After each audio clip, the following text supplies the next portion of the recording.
Nicolás del Caño, Ignacio Mendiguren.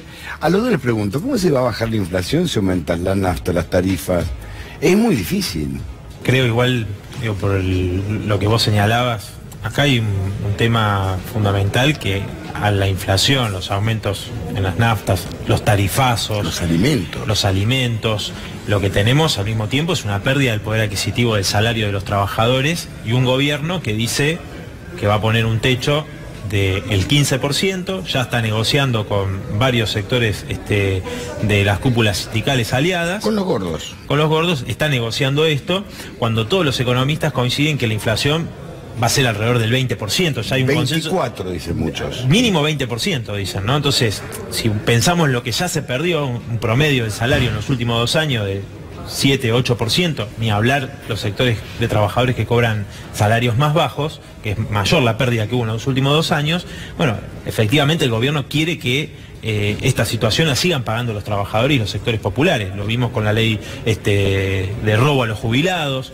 Es decir, permanentemente el gobierno busca llevar adelante esta política de saqueo a los sectores populares. Ahora bien, hay una situación que en estos días a nivel internacional con la caída de Wall Street, que la política principal que ha tenido el gobierno, que ha sido el endeudamiento, y que eso significa que haya que generar cada vez más recursos de parte del país para pagar la deuda, ¿no? Y es una película que ya vimos, es decir, permanentemente los empresarios, un poquito más grandes, los grandes empresarios en la Argentina, esa deuda que adquirieron se la han hecho pagar a las grandes mayorías populares. Entonces, la situación va a empeorar. ¿Por qué? Porque lo que se teme justamente es que la subida en las tasas de interés en los Estados Unidos genere un encarecimiento del crédito para la Argentina. Entonces, serán aún más los recursos que haya que generar de parte del país. ¿Y quién va a pagar eso? ¿Quién va a pagar eso? Los trabajadores. Fíjate que el gobierno está llevando adelante un ajuste. Por supuesto que ellos quisieran que fuese aún más brutal, ¿no? Aún peor para el pueblo trabajador. Pero los trabajadores del INTI están resistiendo ese ajuste.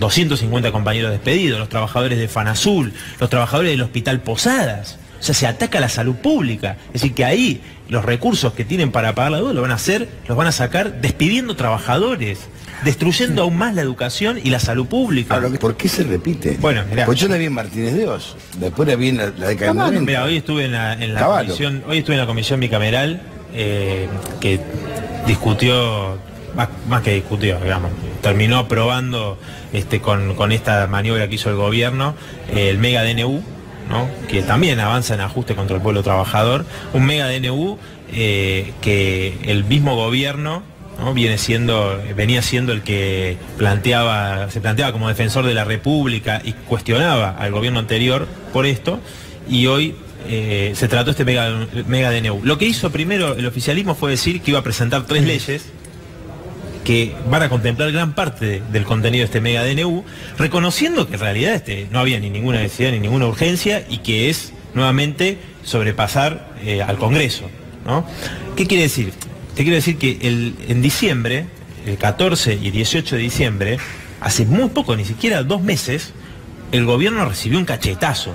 Porque si bien se aprobó la reforma previsional, gracias a los votos que le han dado los cómplices de este gobierno, el sector del PJ, que siempre le han votado las leyes, hay un cambio sustancial del estado de ánimo, no solo de aquellos que no votaron a este gobierno, sino de los propios votantes de Cambiemos. Basta leer cualquier diario, de los oficialistas, inclusive sus encuestas, que dicen que el descontento de los propios sectores que votaron a Cambiemos ha crecido enormemente. Lo que ha sucedido con Triaca. Fíjate, en este mega DNU uno de los puntos beneficia a los empresarios que tienen trabajadores en situación no registrada, los beneficia a esos sectores. Bueno, eso fue un DNU antes de que saltara el escándalo de Triaca, teniendo empleados en situación no registrada, el maltrato y además los familiares puestos a dedo en el Estado, mientras se la pasan haciendo campaña contra los trabajadores del Estado diciendo que son ñoquis, etc. Entonces, me parece a mí, digo, que acá hay un cambio en ese estado de ánimo. No es que si el gobierno dijo que no iba a hacer reforma previsional, que no iba a hacer reforma laboral, mucha gente está descontenta, gente que lo votó a este gobierno. Entonces, frente a eso, nosotros desde el Frente de Izquierda venimos insistiendo en la necesidad de unificar cada una de las peleas que dan los trabajadores, porque no es que no hay resistencia a estas políticas, hay resistencia de parte de los sectores populares. Que se coordinen esas peleas. Lamentablemente, el día 22 va a haber una movilización que no se convoca con paro. No se sabe si es el 22 o el 23, por el tema de... Está bien, pero te quiero decir que la convocatoria no es con un paro. Bueno, porque hay una división en la CGT. No, el paro nosotros consideramos que tiene que haber un paro para que los trabajadores de esos gremios, en primer lugar, puedan participar. Desde ya que hay gremios que no van a participar, pero la forma de que muchos trabajadores que pertenecen a esos sindicatos, trabajadores de la construcción, trabajadores ferroviarios, etcétera, que sí quieren sí quieren manifestar su rechazo a las políticas de este gobierno, y sus dirigentes están negociando. Entonces, si no hay un paro de los que sí convocan a la movilización, digo, que debería ser hace tiempo, porque estos trabajadores que nosotros mencionamos, que están luchando, vienen peleando. Yo estuve hace un mes con los compañeros de Fanazul que vienen peleando. Eso se va a privatizar. Hace tiempo. Yo doy un dato nada más. La huelga de los trabajadores